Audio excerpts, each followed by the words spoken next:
And for more now, the aforementioned Chris Smith from New York Magazine, author of America's Mayor, the sequel. Chris, thank you for a few minutes. And you know, since your piece, the mayor hasn't had the best of weeks. Obviously, the decision to keep schools open in New York City, and then the subsequent press conference, and then obviously the call to the precinct house that some say just showed he may not be ready for prime time. What was your take from the man you spoke to and those closest to him? Does this seem to fit maybe some of the concerns folks had for him, or was this an anomaly?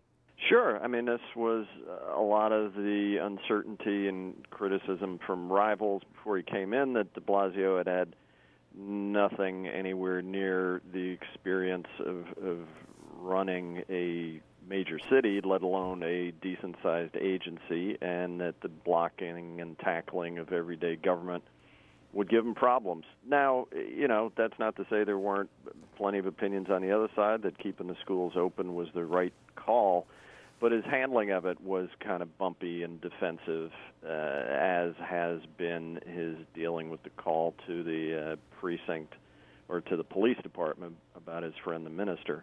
Yeah, it looks a little amateurish, but it also is a reminder that he's been a city councilman and public advocate where this kind of hands-on constituent service is more appropriate and seen as less meddling. You know, he said he's going to be a hands-on mayor, and you just hope that's applied equally to friends as well as people on the other side of issues from him.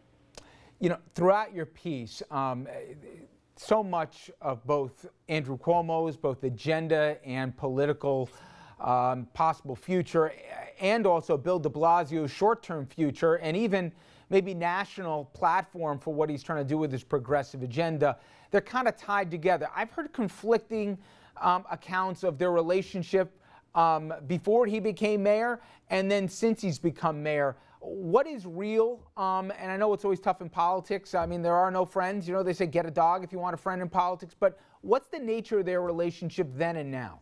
Then and now, genuinely friendly on a human level, but complicated certainly on a political level.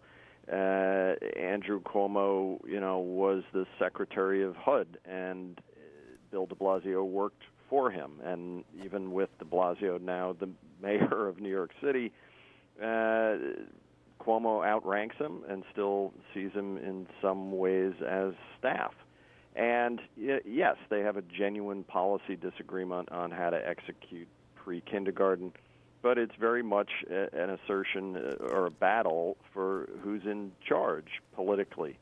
And that's where these two things we're talking about tie together. You know, de Blasio's day-to-day execution of running the city helps or undermines his cause on larger issues like trying to get a minimum wage raise through Albany, trying to get pre-kindergarten through Albany, and further down the road, why progressives all over the country, liberals are looking to de Blasio's success or failure as hugely important to the issues they care about nationally. If de Blasio comes across as an incompetent mayor, you know, that's going to hurt the liberal cause in cities and states everywhere, and will play into the presidential campaign in 2016 in some respects.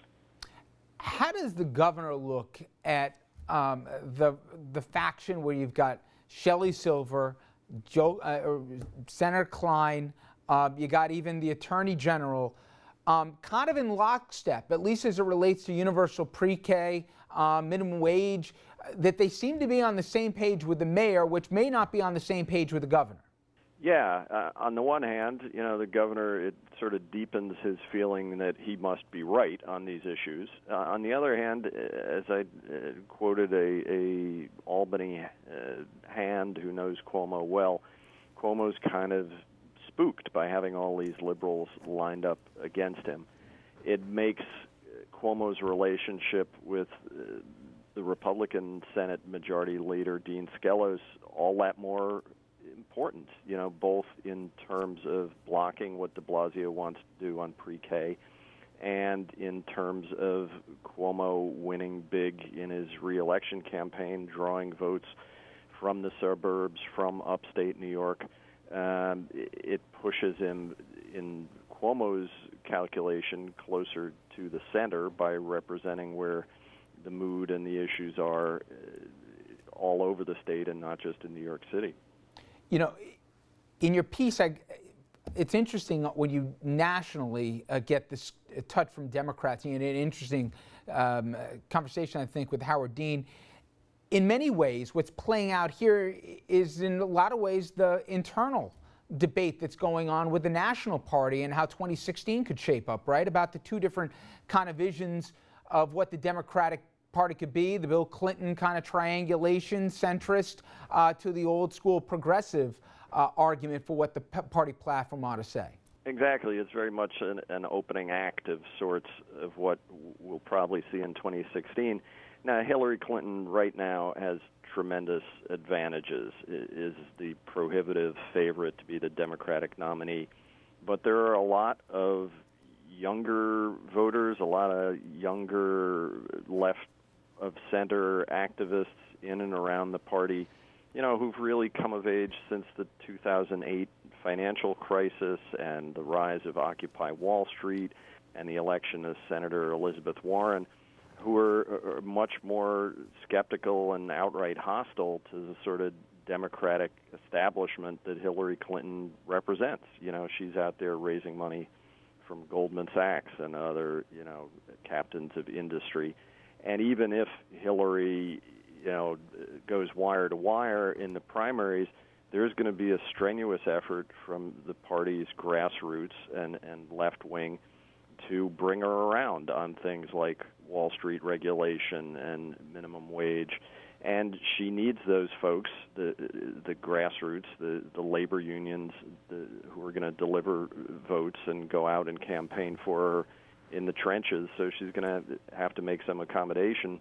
You're already seeing it play out to some extent in the 2014 Senate races. I talked to the guy who's the chief strategist for the Democrats in the Senate races, who's very close to Hillary Clinton, and they're trying to figure out how to incorporate the kinds of issues that de Blasio and other mayors and governors are talking about. You know, they talk about it in milder terms, Social Security, preserving Medicare, things like that, and not out-and-out income inequality, the kinds of things that de Blasio has pushed. But they're trying to make sense of it and make use of it in a productive way.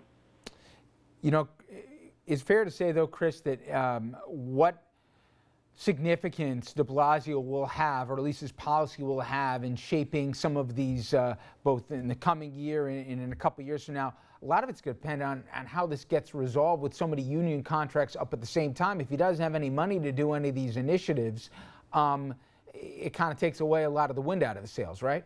Exactly. You know, he won big in the fall and had a lot of momentum and has still continued to talk about the sort of moral cause of reducing income inequality.